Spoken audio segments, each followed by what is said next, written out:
ഈശോ മിശിഹായ്ക്ക് സ്തുതിയായിരിക്കട്ടെ. വിശുദ്ധ മത്തായിയുടെ സുവിശേഷം 18-ാമത്തെ അധ്യായം 6 മുതൽ 9 വരെയുള്ള തിരുവചന ഭാഗം. ദുഷ്പ്രേരണയ്ക്ക് കാരണമാകാതിരിക്കുക.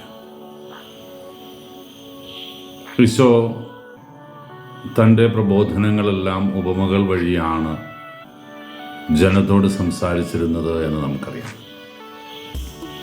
പ്രബോധനങ്ങളെല്ലാം ജനങ്ങളുടെ ഹൃദയത്തിൽ കൂടുതൽ തങ്ങി നിൽക്കാൻ അവിടുന്ന് പറഞ്ഞ ഉദാഹരണങ്ങൾക്ക്, കഥകൾക്ക് ഏറെ പ്രസക്തിയുണ്ടായിരുന്നു. ഈശോ ദുഷ്പ്രേരണയെക്കുറിച്ച് സൂചിപ്പിക്കുന്നത് കുറച്ചുകൂടെ സുവ്യക്തമായിട്ട്,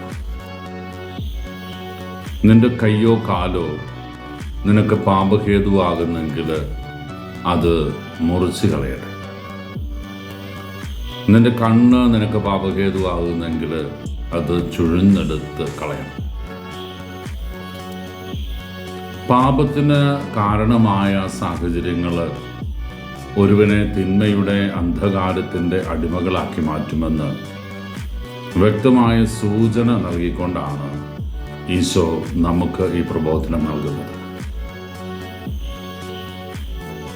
നിനക്ക് തെറ്റ് ചെയ്യാൻ കാരണമാകുന്ന സാഹചര്യമൊരുക്കുന്ന ഒരു തലത്തിലേക്ക് നിന്റെ ശരീരത്തിലെ അവയവങ്ങൾ നിന്നെ വഴിതെറ്റിക്കുന്നു എങ്കിൽ അവ ഇല്ലാതിരിക്കുന്നതാണ് ഉള്ള അവസ്ഥയിൽ നരകത്തിലേക്ക് എറിയപ്പെടുന്നതിനേക്കാൾ നല്ലത് എന്ന് ഈശോ ഓർമ്മിപ്പിക്കുകയാണ്. പ്രലോഭന ഹേതുവാകുന്നവൻ, അത് കയ്യേ കാല് എന്നതിനപ്പുറത്ത് ഒരുവൻ മറ്റൊരുവന് പാപം ചെയ്യാൻ കാരണമായി മാറിയാൽ അത് എന്നെയും നിങ്ങളെയും മുമ്പിൽ കണ്ടുകൊണ്ട് തന്നെയാണ് യേശു പറയുക. നിന്റെ സംസാരം മൂലം, നിന്റെ ഒരു പെരുമാറ്റം മൂലം, നിന്റെ ഒരു നിർബന്ധം മൂലം, നിന്റെ ചില സംസാര രീതികൾ മൂലം, ചില പ്രവൃത്തികളുടെ പ്രത്യേകത കൊണ്ട് ഒരുവനെ പാപത്തിലേക്ക് നീ തള്ളിവിടുന്നുണ്ടോ എങ്കിൽ, അവനെ പാപത്തിലേക്ക് വലിച്ചിഴയ്ക്കുന്നുണ്ടോ എങ്കിൽ, അത് വലിയ ഗൗരവമുള്ള തെറ്റായിട്ട് ഈശോ കാണുന്നുണ്ട്. ഇന്ത്യൻ പീനൽ കോഡിലും ഉണ്ടല്ലോ, പാപം ചെയ്യുന്നവനും പാപത്തിലേക്ക് ഒരുവനെ നയിക്കുന്നവനും ഒരുപോലെ കുറ്റക്കാരാണെന്നാണ് പറയുക. തെറ്റ് ചെയ്യാൻ പ്രേരിപ്പിക്കുന്നത് ഗൗരവമുള്ള പാപമായിട്ട് ഈശോയും കരുതുന്നു എന്നത് നാം ഗൗരവത്തോടെ കാണണം പ്രിയപ്പെട്ടവരെ.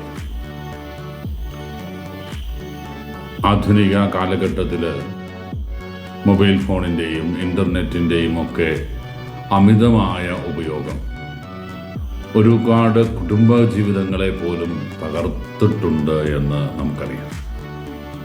ഒരു കാലത്ത് നമ്മുടെയൊക്കെ സഭാ ജീവിതത്തിൽ അല്ലെങ്കിൽ ഇടവകകളിൽ ഡിവോഴ്സ് കേസുകളൊക്കെ വളരെ പരിമിതമായിരുന്നുവെങ്കിൽ ഇന്ന് വളരെ കോമണായി മാറുകയാണ്. തെറ്റായ ബന്ധങ്ങൾ, വഴിവിട്ട ബന്ധങ്ങളൊക്കെ ഇന്ന് ഒരുപാട് വർദ്ധിച്ചു വരുന്നു കുടുംബ സാഹചര്യങ്ങളിൽ പോലും. അതുകൊണ്ട് ഈ വചനത്തിൻ്റെ പൊരുൾ നമുക്ക് ഉൾക്കൊള്ളാം.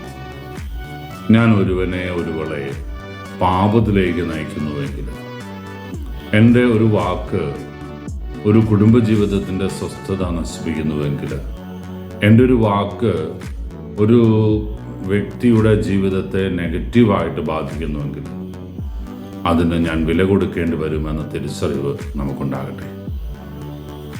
ആർക്കും പ്രലോഭനത്തിന് കാരണമായി തീരാതെ നന്മയുള്ള മക്കളായിട്ട് ജീവിക്കാനുള്ള കൃപയ്ക്ക് വേണ്ടി നമുക്ക് ആഗ്രഹിക്കാം.